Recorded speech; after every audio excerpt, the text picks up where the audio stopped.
ಕೆಸಿನೋದಲ್ಲಿ ಹೂಡಿಕೆ ಮಾಡಿದ್ರೆ ಒಳ್ಳೆ ಲಾಭ ಬರುತ್ತೆ ಅಂತ ಆಸೆ ತೋರಿಸಿ ಕೋಟ್ಯಾಂತರ ರೂಪಾಯಿ ವಂಚನೆ ಮಾಡಿರುವ ಬಗ್ಗೆ ಪ್ರಕರಣ ದಾಖಲಾಗಿದೆ. ಬಣ್ಣದ ಮಾತನಾಡಿ ಬೆಂಗಳೂರಿನ ಉದ್ಯಮಿಗೆ 25.5 ಕೋಟಿ ಉಂಡೆ ನಾಮ ಹಾಕಿರೋದಾಗಿ ಬಸವೇಶ್ವರ ನಗರ ಠಾಣೆಯಲ್ಲಿ ಎಫ್ಐಆರ್ ದಾಖಲಾಗಿದೆ.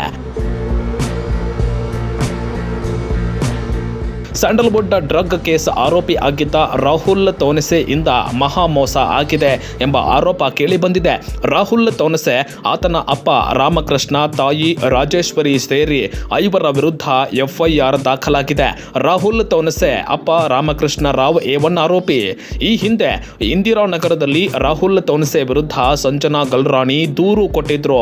ಹೂಡಿಕೆ ನೆಪದಲ್ಲಿ ರಾಹುಲ್ ವಂಚನೆ ಮಾಡಿದ್ದಾಗಿ ನಟಿ ಸಂಜನಾ ಗಲ್ರಾಣಿ ದೂರು ಕೊಟ್ಟಿದ್ರು. ಸದ್ಯ ಬಸವೇಶ್ವರ ನಗರ ನಿವಾಸಿ ಉದ್ಯಮಿ ವಿವೇಕ್ ಹೆಗಡೆ ಹಾಗೂ ಅವರ ಸ್ನೇಹಿತರಿಗೆ 25.5 ಕೋಟಿ ಮೋಸ ಆಗಿದೆ ಅಂತ ದೂರು ದಾಖಲಾಗಿದೆ. ಇನ್ನು ಪ್ರಕರಣ ಏನು ಅಂತ ನೋಡೋದಾದ್ರೆ 7 ಫೆಬ್ರವರಿ 2023ರಂದು ದೂರುದಾರ ವಿವೇಕ್ ಹೆಗಡೆಗೆ ಸ್ನೇಹಿತರ ಮೂಲಕ ರಾಮಕೃಷ್ಣ ರಾವ್ ಪರಿಚಯ ಆಗಿದೆ.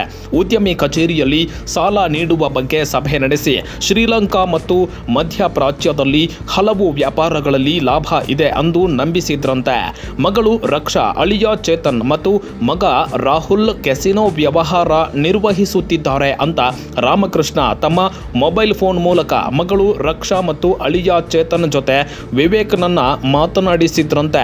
ಸಾಲದ ರೂಪದಲ್ಲಿ ನೀಡುವ ಹಣಕ್ಕೆ 4% ಬಡ್ಡಿ ನೀಡುವುದಾಗಿ ತಿಳಿಸಿದ್ದು, ಅಳಿಯ ಮತ್ತು ಮಗಳು ಶ್ರೀಲಂಕಾದ ಬೆಲ್ಲಾಜಿಯೋ ಎಂಬ ಕ್ಯಾಸಿನೋದಲ್ಲಿ ಟೇಬಲ್ ಹೊಂದಿದ್ದಾರೆ.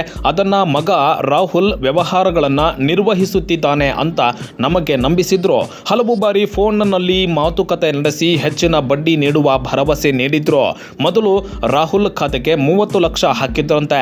ಇದಾದ ನಂತರ ವಿವೇಕ್ಗೆ ಶ್ರೀಲಂಕಾಗೆ ಟಿಕೆಟ್ ಮತ್ತು ವಾಸ್ತವ್ಯದ ವ್ಯವಸ್ಥೆ ಮಾಡಿದ್ದು. ಈ ವೇಳೆ ವಿವೇಕ್ ಮತ್ತು ನವೀನ್ ಚಂದ್ರ ಕೊಠಾರಿ ಶ್ರೀಲಂಕಾಗೂ ಹೋಗಿದ್ರಂತೆ. ಶ್ರೀಲಂಕಾದಲ್ಲಿ ರಾಹುಲ್ ನೋಡಿಕೊಳ್ಳೋ ಬೆಲ್ಲಾಜಿಯೋ ಕ್ಯಾಸಿನೋಗೆ ಕರೆದೊಯ್ದಿದ್ದು ಟೇಬಲ್ಗಳನ್ನ ತೋರಿಸಿ ಇಲ್ಲಿ ಹಣ ಮಾಡಬಹುದು ಅಂತ ನಂಬಿಸಿದ್ನಂತೆ. ಈ ರೀತಿ ಬಣ್ಣದ ನಾಟಕವಾಡಿ ಬರೋಬ್ಬರಿ 3.5 ಕೋಟಿ ಹಣ ಹೂಡಿಕೆ ಮಾಡಿಸಿಕೊಂಡು ವಂಚನೆ ಮಾಡಿದ್ದಾರೆ. ಜೊತೆಗೆ ದೂರುದಾರ ವಿವೇಕ್ ಹೆಗಡೆ ಸ್ನೇಹಿತರ ಮೂಲಕ 22 ಕೋಟಿ ಹಾಕಿಸಿಕೊಂಡು ಪಂಗನಾಮ ಹಾಕಿ ಹಣ ವಾಪಸ್ ಕೇಳಿದಾಗ ಫೋನ್ ನಂಬರ್ ಬ್ಲಾಕ್ ಮಾಡಿದ್ದಾರೆ ಅಂತ ದೂರಿದ್ದಾರೆ.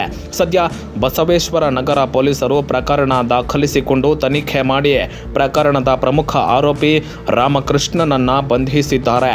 ವಿದೇಶದಲ್ಲಿರೋ ರಾಹುಲ್ನ ಬಂಧನಕ್ಕೂ ಪೊಲೀಸರು ಮುಂದಾಗಿದ್ದಾರೆ.